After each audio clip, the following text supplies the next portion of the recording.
сука, це піздець. Це, блядь, за 2 минути до нашого прицього, блядь. Йоп твою мать. Права нема.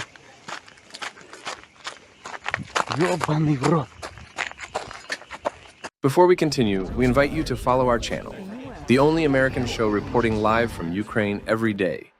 We take you to Ukraine now, and Joseph Lindsley. In our abbreviated conversation yesterday, Joe, I was wondering about Iran, and now that their focus seems to be moving to the Middle East, given their role helping Russia in the war in Ukraine, could that be good news for you there, do you think? Well, there's certainly a lot of pieces moving around. And I think, I mean, even in the past, for last night, Kyiv, the capital here, from which I speak to you, was under Russian attack. Really the biggest attack since the Russians attacked the children's hospital several weeks ago. And among the missiles that were sent to Kyiv were missiles that were made in North Korea. And after we had 5 missiles hit the city, the drones arrived. So first you have missile attacks shaking the entire city and waking everyone up. And then you have the drones, which are designed in Iran. So here it's a very visceral reminder of who is on what side when it comes to geostrategic maneuvering.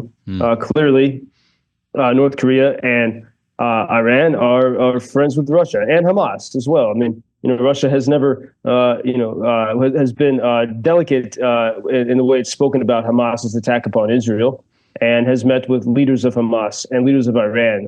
Have actually gone to the Kremlin. So for Ukrainians, it's all very clear. And then today, once again, so it was a kind of a loud night throughout Ukraine. Kyiv city was hit this morning. We're seeing increased attacks once again upon places in the east like Kharkiv. And about 10 o'clock this morning, the Russians hit the city center, including a medical clinic. Somehow no one was killed. People are injured, but somehow no one was killed. And now, it's been, back in May was when Washington sort of grudgingly said, okay, Ukrainians can hit Russian missile launch points on Russian soil, but only within about a 100-kilometer band into Russia.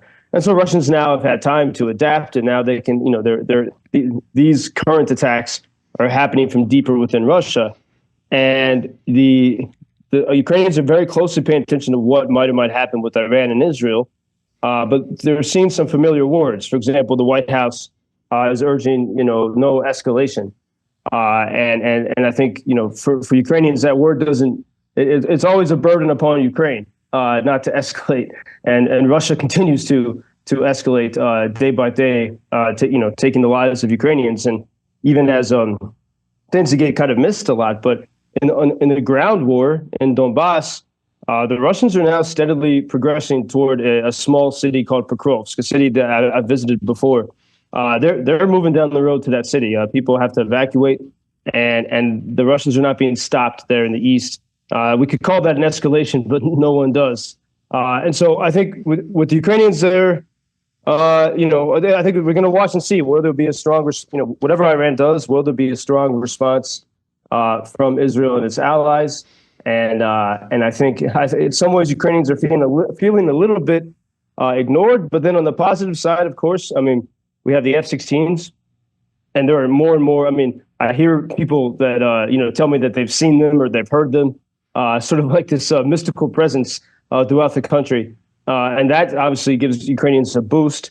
If we look at the recent hostage transfer involving Germany, the U.S., Belarus, and Russia, that's been a big topic here because the Russians who were held as political prisoners in Russia and were released into Germany, they had a press conference with the foundation of Alexei Navalny, his widow's foundation. And one of the first things they said is they wanted sanctions to be lifted on regular Russian people.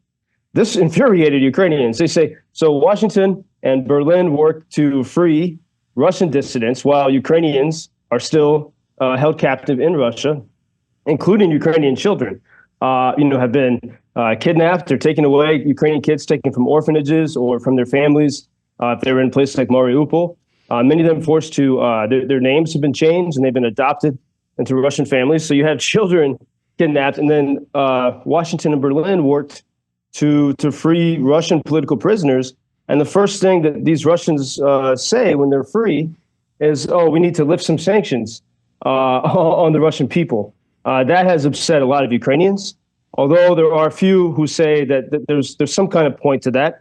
The sanctions are very tough on the Russian people, but there still are many loopholes allowing the most powerful Russians to do as they wish. Mm-hmm. For example, as I mentioned to you before, the Treasury Department gives waivers to 10 Russian banks to do business in the oil industry. So there's a lot of attention being paid to that, a lot of conversations about that. And I think many eyes looking toward Iran here, even as the missiles continue to rain down upon Ukrainian cities. Interesting text from one of our listeners. Bob, I'm in Poland, about 45 minutes from the Ukraine border. Yesterday, there was a lot of helicopter activity, and a contractor's day off was canceled, and he was told to rush to the border to work it. I think something big was brewing. What do you make of that, Joe? Who knows? I mean, there's a lot of maneuverings, and it's impossible to know. I mean, that we have had incidents in the past where Russian missiles have crossed into Polish airspace. I don't think that happened yesterday. And one of the most extraordinary stories to me, in the early days of the full-scale invasion, when the Poles they wanted to get Ukraine some weapons, and they left them in the forest over the border, and pieces of fighter jets over the border because they had to follow international regulations. So I think one day after victory and after the war's over, we'll hear lots more about these stories, but I have no more information on that. Well, I'm glad nobody jammed your report today, Joseph. Me too. Yeah. That was bizarre yesterday. I probably wasn't jamming. Who knows? Yeah. Oh, really? We'll connect with you tomorrow. Peace. Thank you for introducing Ukraine on your social media pages.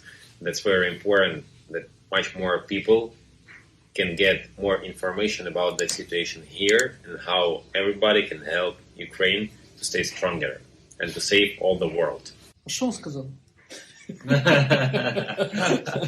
Well, which side are you on? На чьей ты стороне? Come on now. Oh, which side are you on? На чьей ты стороне?